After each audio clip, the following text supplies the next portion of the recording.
So Ballacraine with its massive traffic going through, controlled by traffic lights, but a vital part of the history of the TT way back in 1907 when they started out from St John's on the first ever TT. They came to Ballacraine, and effectively this was the first corner, a left-hander. And the old type bikes that were prevalent then, they had to put boarding up down on the right-hand side there in case anybody run a bit wide. But then on the mountain course, which started in 1911, it was a case of turn right at Ballacraine because you were heading down through the route that we all know now, down Bray Hill, Quarterbridge, Braddon, Union Mills, which we've all passed through, and then the sweeping right-hander here at Ballacraine. The warning sign for Ballacraine, where the course leaves the Peel Road and turns north up to Kirkmichael. We're looking back along the course and slowly sweeping round the right-hand bend past the hotel. This is 7.5 miles from the start and is the first point on the leaderboard clocks. But round the right-hander, then up towards Ballaspur, and then on to the Glen Helen section as we know it. And whereas now they go around Douglas Corner and head through Kirkmichael Village, in 1907 to 1911, 1910 in fact, they turned left and then followed the coast road in through to Peel, through Peel, and then down Douglas Road, Peel, and down back into St John's. And they were doing something like 10 laps and averaging 50 mile an hour. Now they're doing 6 laps and averaging 132, which is incredible really, isn't it? And it's been wrongly reported that was the door that George Formby went through, the one on the gable on the other side. George Formby never went anywhere near the Ballacraine Hotel in No Limit. He safely negotiated. It was at Glen Helen where they filmed those sequences.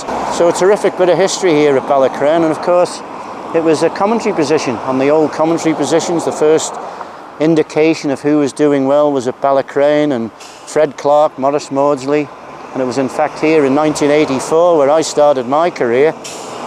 Bit of a dramatic appearance really. It was Grand Prix, and it was cancelled on the Saturday, cancelled on the Monday, Tuesday, and on the Wednesday I think there was something like 4 or 5 races, so an absolute rookie stuck in a commentary box with a timekeeper having to report to the world race after race. But we must have done all right because we got asked to do the TT the following year in 85. I think it was because Fred Clark demanded too much money, so they put me in there. And then from then on it's been various locations, the bungalow, and we seem to be routed now to Ramsey Hairpin. So the right-hander at Ballacraine. Ignore the traffic lights if you're on a Honda or a Yamaha or anything like that, and well, the basis of it is you've got to get the gear right to get the acceleration away, and basically miss the gable of the old Ballacraine Hotel. Commentator called Jack Cretney used to be a regular visitor in there, even when he was on air. And there's a lovely story about my timekeeper Pat O'Hanlon, who Jack didn't make it back after he'd gone over to refresh his voice. And they said, well, we've got to have something, you read the results out, Pat.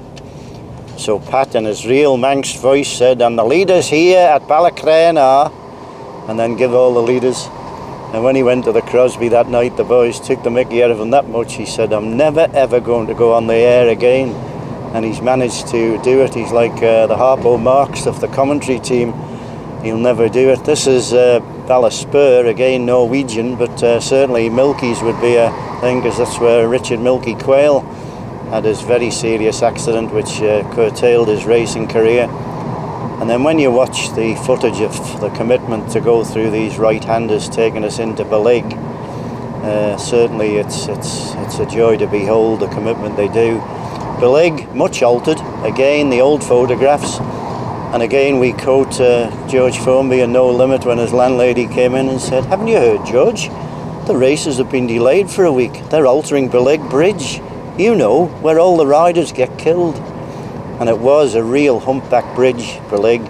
And then through the left hand here at Doran's Bends, named after rider Bill Doran.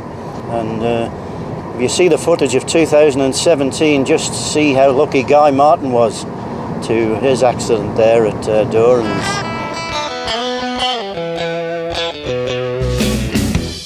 But there was another story which we might be able to relate about a well-known commentator here at Ballacraine.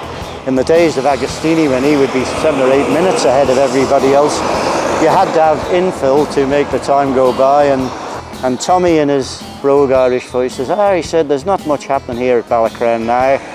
He said, there's a little girl there just come out from a house across the way there from Ballacraine Farm, and she's skipping down the yard. There she is there now, playing with herself on a swing. So whether that's politically acceptable or not, I don't know, so it might be cut.